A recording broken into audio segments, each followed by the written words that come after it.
Hi, everyone. You're watching The Voice of Saskatoon. I'm your host today, Anika Maisha, and I have Rashid here with me. How are you, Rashid? I'm doing well, thanks. And you? I'm doing well. Thanks for asking. Very excited to do another show.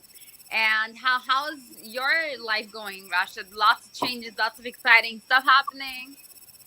Well, yeah, it's a lot of things and changes. And yeah, congratulations on your new job, Anika. I think you just got promotion. So yeah, Yeah, congratulations and wish you best of luck for the future. perfect. Yeah, thank you so much. Yeah, it's very exciting starting a new role. It's always a little nerve wracking, but yeah, I'm getting used to it.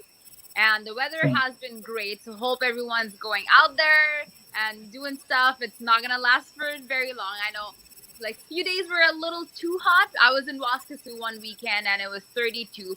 So it wasn't ideal, but once I got into the water, it was all fine. So definitely go out there. Let's make the most out of this summer that we have before fall comes. But yeah, um, so let's start the show. Today we have Teresa with us, and she is here on behalf of Saskatoon Folkfest. So welcome, Teresa. We're very excited to have you. Hi, Anika and Rashid. It's great to be here. Thanks for the invitation. No worries, our pleasure. And what I'll get you to do, Teresa, is introduce yourself a little. Tell our listeners what you do, a little bit about yourself, and how you're, I guess, working with Folkfest. Hi, well, as Anika said, I'm here with Saskatoon Folkfest. I'm the executive director with Saskatoon Folkfest. I joined the organization in 2019. Before that, I'm a born and bred prairie girl. I've never lived anywhere outside of Saskatchewan, and Saskatoon's been home for a better part of half my life. And so I've been attending Folkfest at the risk of dating myself. Pretty much, I don't know if I was at the first festival, but I was certainly there in the early days. So I have many fond memories of my grandparents, my Baba and Guido, taking me to Folkfest when we come into the city for the summer, and taking my kids to Folkfest. My children danced with Folkfest, and we were all volunteers. And it's exciting now for me to be on the other side, seeing the organization from the other end, and seeing the incredible amount of work that the volunteers put in to make this festival the amazing summer experience that everyone in Saskatoon and in Saskatchewan who comes to visit knows and loves. Perfect. Thank you so much. And yeah, we can't wait to learn more. I know with everything that's happening, everyone's wondering, is Focus going to happen? If it's happening, how is it going to happen? So we have lots of questions for you. So hope you're ready for that. Yeah, I'm super excited because Folk Festival is one of my favorite. I told Teresa before starting the show too. Yeah, it's a great event in Saskatoon and it's a great activity. And I always tell my friends, like if you want to visit different countries at a cheaper price, go to Folk Festival and visit different places, learning different cultures, eating different food. I don't know for this year we will be able to do that or not, but yeah, I'm super excited. Yeah, and I guess yeah, like for myself, like as you guys mentioned, I love Folkfest. I've been a part of Folkfest since I came to Canada 9 years ago. And what I love about Folkfest, as you mentioned, Rashid, is just going to see different culture because literally it's so fun. You get that little passport, you can go around the city, buses are free, and you get to see their culture, taste their food. It's such a fun time. Like I love Folkfest, and last year with COVID, that didn't really happen the way we are so used to. So hopefully things will eventually go back to how it was. But yeah, we're very excited to learn more. So, Teresa, can you give our viewers a little bit background and history of Saskatoon Folkfest? So Saskatoon Folk Fest started in 1980. That was the year of the province's 75th anniversary. So a group of people had gotten together, I'm guessing, well before 1980, to start planning for a celebration to happen that year. And the thought was to have this celebration of different cultures and kind of pavilion based, and an opportunity, as Rashid said, where people can travel the world without leaving the city. So the first festival was in 1980 with, I believe, 12 pavilions.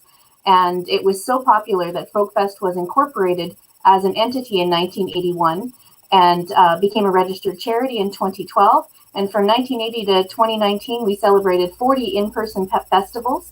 And then March 2020 came and the COVID pandemic happened. And in 2020, we had a virtual showcase called Folkfest Gives Back. which we had one night where we were streaming recorded performances of cultural music, dance, and song, and some cooking demonstrations, and still trying to find an opportunity to meet Folkfest's mission, which is providing a unparalleled multicultural experience for our community. Perfect. I love that. That last year with everything, I love that it didn't stop. Like it still happened, of course, in a different manner. Like we had to adjust it the way it needed to be. But I love that it still happened. People could still, I guess, see different cultures virtually, of course. But yeah, thanks for the answer. So I'll pass it on to Rashid for the next question. Well, thank you, Anika. And as you mentioned, like virtual things are a blessing too. Like, so we can use virtual things. And this year or last year, like we were not able to go out, but like at least we can see the festival online, and yeah, it's a good thing. So, Teresa, I have a question. So, how has Folkfest fared during the past 18 months of the COVID-19 pandemic? Well, as every nonprofit and truly every business or individual, it's been a very challenging 18 months. I guess in full disclosure, we should mention that Anika is actually one of our Folkfest board members. So she may not have as an unbiased opinion of Folkfest as Rashid might. But we have, as an organization, we've been doing our best to stay relevant with the community. We were fortunate to be in a comfortable financial position. I use that word loosely in the nonprofit world, where we were able to keep the doors open and the lights on and put on the festival virtually last year on a budget. And we're grateful to all of our sponsors and funders. It was really important for us to have access to the subsidy programs from the provincial and federal government to make sure that an organization, we could pay our bills and continue to look forward to the future. And so we're excited to announce, our plans for 2021, and then looking ahead to hoping to be able to gather together in person in 2022. Awesome, thank you. And yeah, like COVID has changed the world. So yeah, thank you for doing events virtually too, because that was really important. People want to know and people want to involve. So yeah, that's really important. Well, I will pass it down to Anika for the next question. Perfect. So as you mentioned, Teresa, last year it did happen, but very differently. So tell us a little bit more about what changes were made in 2020. So again, for 2020, the decision was made early in spring that with restrictions, an in-person gathering simply wasn't possible. So we got together with our member pavilions. Folkfest is a membership-based organization. So we have 21 membership organizations that comprise Folkfest, and each one of them has the opportunity to put a pavilion on. Not every organization does a pavilion every year. Some people have gotten to know, the Francophone is every other year. The Chinese and Asia Pacific kind of alternate years, and some pavilions are, just in a rotating cycle. But those are our core members. And so when we met with them, and as we do throughout the year, the decision was made to stay virtual. We were fortunate to have really great summer weather. Last year, it wasn't quite as hot as this summer. And we did a number of outdoor recording sessions where all of our volunteers showed up, practiced. And again, with restrictions, it was challenging. Some people were practicing in parks just the day before our recording sessions. Our youth ambassadors were doing everything over Zoom. They actually rehearsed their intercultural dance in only 2 weeks with a few Zoom sessions, and then met together once, had one practice and nailed it in the recording session. So there was lots of opportunities to innovate and adapt and pivot and have people come out at their best, because ultimately the goal of Folkfest is having each individual stand up with pride and share their culture. And we wanted to still find a way to facilitate that. And we were grateful. I believe it was 12 pavilions that participated last year, providing song, music, dance, some cooking demonstrations. Some people even opened up their homes where, a relative videotaped them right in their own kitchen, sharing a cultural recipe. It was a great opportunity for the community to rally around each other and give Folkfest an opportunity to still celebrate culture. Perfect. I love that. I love that you guys, of course, I can't even imagine how hard it must be to make those changes in such a short time, but you guys did an amazing job. I personally didn't take part, but I watched all the shows, and it was so much fun. And we had some great feedback too. I think some of the most poignant moments for me after the festival were, comments we received back from long-term care homes where residents were able to gather and watch the festival. And in some cases, It was individuals who'd spent years going to Folkfest, but now because of mobility challenges, hadn't attended in the last few years. And by going virtual, we opened ourselves up to a new audience. We got some feedback from people who'd left Saskatchewan and were in other parts of Canada and were able to get that Folkfest back into their world through the virtual experience. So there were some positives to it. Of course, nothing it replaces the atmosphere of being at Folkfest in person, but the virtual certainly opened our eyes to what else is possible. 100%. Well, thank you so much. On to you, Rashid. Yeah, and as you mentioned, like Folkfest purpose is like promote culture and different countries too. So for virtual, you actually promote your message all over the world too. So it broadcasts everywhere. So which is great. Actually, I shared with my friends actually back home too, and they really enjoyed it because they never had a chance to watch different cultures at one place. So that was a great event. With that being said, what is Folkfest planning for summer 2021? Because everyone wants to know.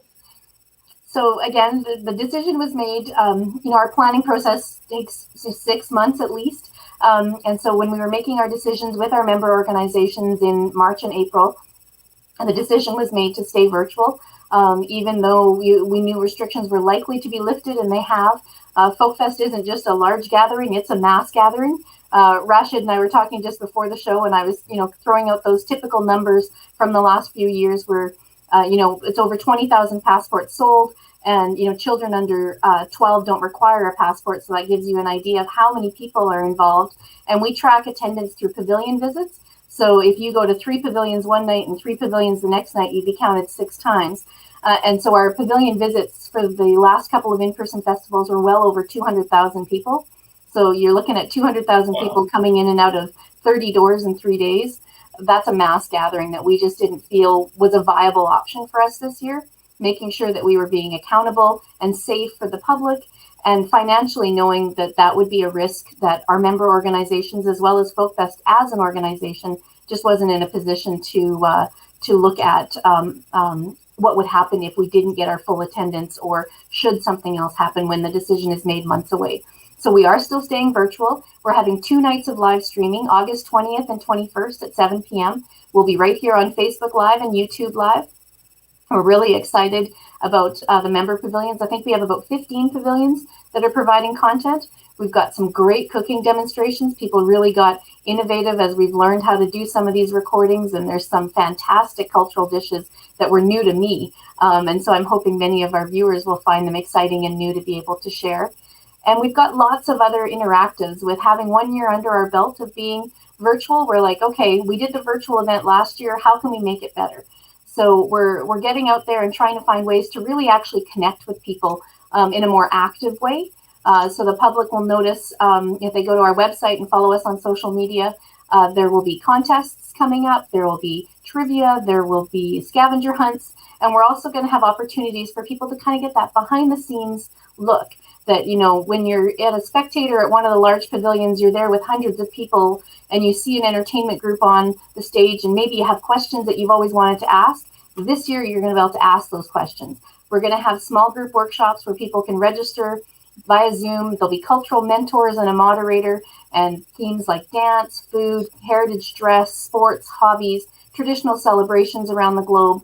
And it's an opportunity for people to kind of get up close and personal with the Folkfest mentors, cultural mentors, and performers, and learn a little more about either their own culture or another culture. Perfect. So I know a lot of people would love to get involved. So tell us a little bit more as to how community members can be involved in this year's Folkfest.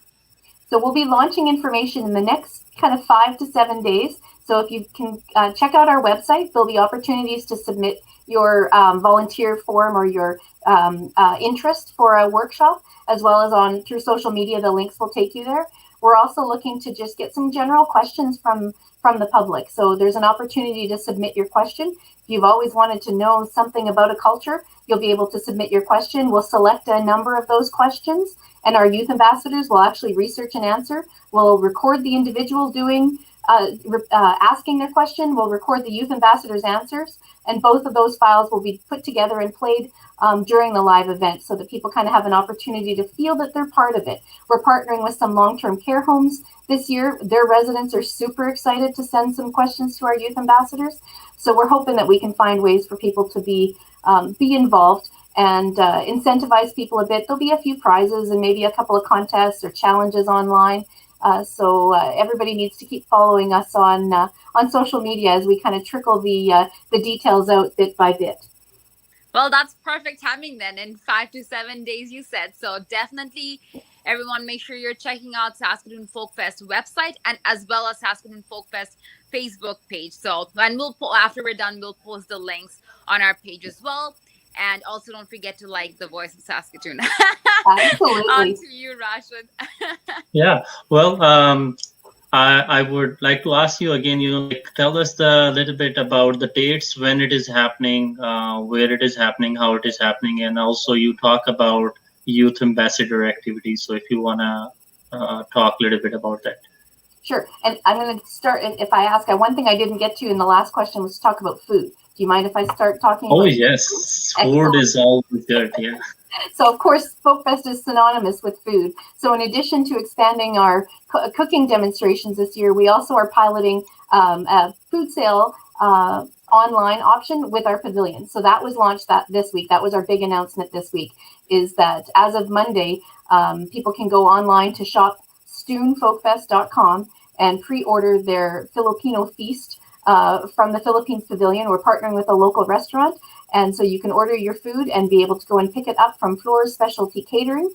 You can order up until July 25th, and then you order it for pickup July 29th and 30th. We're working with a few other pavilions, so we're kind of hoping that we can kind of give people a taste of Folkfest throughout the summer leading up to the virtual festival. And again, just giving an opportunity to experience that cultural food throughout the summer. Our youth ambassadors, as Rashid asked, they're working hard on coming up with those answers, though interesting to see what the public throws at them for what the interest is and what the questions are. And they're also working hard on the usual things that people have come to expect from the youth ambassadors. They're working on an intercultural dance, which will be recorded and shared during the live stream, as well as this year they are working on digital episodes. We're calling them, I think it's Cultural Connect episodes, where they're choosing an element of their culture. And so, for example, it might be the Bangladeshi ambassador, and they've chosen one element of their culture that they're going to delve into and explain or showcase out. And then there'll be youth ambassadors from other cultures that'll be participating in that same activity, and we'll film all of that, and it'll be a little episode. And same thing, we'll be airing snippets of it during the live stream event. Awesome. Well, I am super excited to know all the activities and food and everything. So tell me, how I can buy a ticket, or is there a ticket, or how we can register for the event? All the online interactives are free. That's Folkfest's commitment to the community in this time of a pandemic. Everybody can sign up online, enter through the website, and there's no charge at all for that. The pavilion food sales, of course, there is a cost involved for that. And so that's an opportunity for our pavilions, as I'd mentioned before, our member organizations to be able to do a bit of a fundraiser, working with the local restaurants to have a little bit of a fundraising through the pavilion food sales. And the other opportunity for the public to support Folkfest is we are going to be launching an online 50-50 raffle late in July, early August, which gives individuals a chance. If you're looking to support Folkfest and there's no passports to buy this year, you can take a chance on a raffle and help support Folkfest for the future. Awesome. Well, thank you so much. And I think it's a good way to promote or support local restaurants too. So yeah, I'm pretty excited. Yeah, we do have the India Pavilion will be doing their food sale towards the middle of August. And then we're working with a couple of other pavilions. They're still just finalizing the logistics with their local restaurant partner, and we'll be excited to announce those once they're confirmed. Thank you. Perfect. And I guess the dates were missed. So what would be the date for this year's Folkfest? Folkfest is being live streamed August 20th and 21st at 7 p.m. And that's the typical Folkfest weekend. And the link will be provided on the website, on your website? Okay.